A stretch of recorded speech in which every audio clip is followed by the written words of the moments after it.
Hello, hello. Welcome back to Spoken Word Wednesday with K. Renee Speaks. I hope you all have been having a great Wednesday so far. As usual, if you like the content or if you feel like someone you know may need to hear it, definitely pass it along to them. And if you haven't already, go ahead and subscribe. And I hope you enjoy. Today's topic is an insert from my journal, an old insert. So I hope you enjoy it. Silent cries. Because I was so tiny and little, my voice didn't stand a chance against the disgruntled thoughts of that young man. And Lord knows he had a destructive spirit to match his heavy hand. Every physical lashing and verbal beating I encountered in silence, I got so immune, there was nothing I couldn't withstand. I carried that strength throughout my entire life, but that silence was no more. I had to put up a fight. Still so tiny and little, but now with the voice of a lion. To be big and tall and noticed.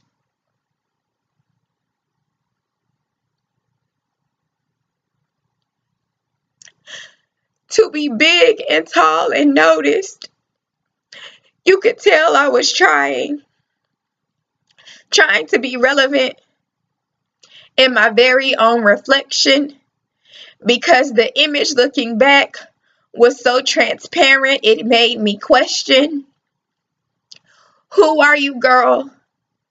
And what are you so angry about? I knew I was broken inside, without any doubt. Up to little old me to always rescue my damn self, to not end up calling on anyone, my parents, someone, whomever may hear my pleas, or the pigs, begging and pleading for help, with a mom that would always somehow take his side. I hid my hatred for him tucked in, locked deep inside. He could never do any wrong, even when it was all so clear. But I couldn't tell on him, because in me he instilled the I'll get you later fear. I made up in my mind I would love him, not hate him. That I put the past in the past and try some correcting. Give him some positive vibes and healthy conversation. But every time we're in a room, my fake smile pushes to the front and my mind steady racing, and in my heart back and forth, I'm pacing. If I tell him exactly what I think, will he be mad and angry? And the risk of yes was too high, so I began to reason with my own emotions. From yes, spit it out, to well, tomorrow maybe I'll try. Only calling when he's in need of things. Never a hey, how you doing? I miss you. Let's hang out like real siblings. We're adults now, and I just chose to step back, to remove myself from the toxicity of his spirit. Am I so wrong for that? Can I show him he doesn't have to carry what he saw from his father to our mother?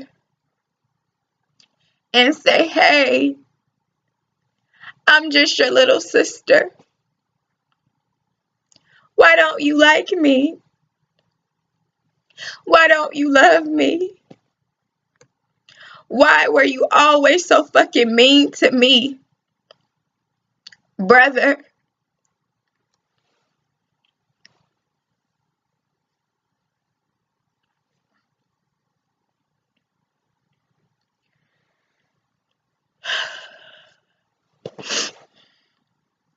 I debated for a long time, when and if I was ever going to put this piece out. And the further I get in my channel, the more comfortable I get with just sharing my truths and not being sorry. And it's not in an effort to put people on blast, but this is just very healing for me. And the further I get in this journey, the more open and the more personal my pieces will begin to get. A lot of times people don't realize the stuff that people go through behind closed doors. And there's another poem on my channel called Here I Am. And that piece speaks about me trying to commit suicide in high school. A lot of people don't know that from early on, from the time I was a little girl up until like after high school, I got bullied. In school, elementary, middle, and high school, from people I knew, people I didn't know, people that were supposed to be my friends, whatever, but definitely I had my very own bully inside of my home. A lot of times parents don't realize when they, put pressure on the older child to sometimes be there in the place or to help raise, whatever the case may be, the other sibling. You never know what that child may be doing to your other child. A lot of times, parents are just trying to do the best that they can, and they naturally think that their child won't harm their other child, but sometimes that's not always the case. It took me a very long time to talk about a lot of the things that I've experienced in my life. And being bullied at home for a long time in different ways, it definitely caused me to be on guard when I was at school or when I was around other people. So I always felt like I had to fight. For the longest time in my life, I've always felt like I had to be on guard or I have to fight. And if someone is in my space, I have to be on guard. I'm very protective of myself and, who I keep around me for that reason. So I say all of this to say bullies do exist, and it doesn't have to be the mean person at school. Sometimes it's the people that share the same bloodline as you.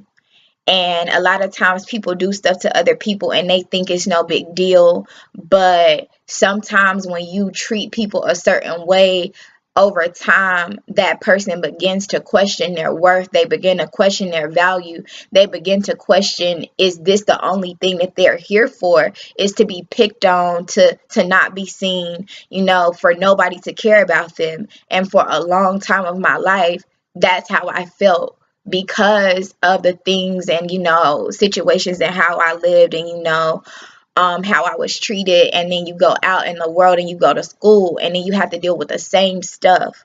I've always kind of been a smaller person. So I've always kind of been an easy target to be someone that people pick on. And a lot of times people that know me or, would always say, oh, she's always fighting, or, oh, she's always, got some spark or some spunk. And it's because for so long, all I knew was you got to fight back. Or if you don't, you're going to get bullied or you're going to get picked on. Sometimes parents, like I said, you have to be mindful when you're relying on your children to help you raise that other child or just to watch over that other child or, family members, friends, whomever. You just have to pay close attention to the silent signs that your children are giving you. I had a lot of stuff growing up. And a lot of the things that I put out now will be things that people that have known me my entire life don't know about me, because I felt like the only thing to do was to be silent. Today I got emotional. It probably won't be the first time and it probably won't be the last. So if you take anything from this message, I just hope that you never know what people are going through behind closed doors. You never know the scars that people carry into adulthood. And sometimes all someone needs is an outlet. Sometimes all someone needs is someone to pay that little drop of extra attention. So love your loved ones, protect them, don't treat them in ways that they may have to experience in the outside world. Thank you for your time. Thank you for listening. Always thank you for the support. And as I like to say, um, I am not a victim. I am simply a vessel. And I'm going to continue to use the things that have happened to me in my life to inspire somebody, to motivate somebody in any type of way that I can. If this reaches someone that may need to talk to someone, my email is at k.reneespeaks@gmail.com. On my social media is kreneespeaks. So feel free to reach out to me if you ever need somebody to talk to.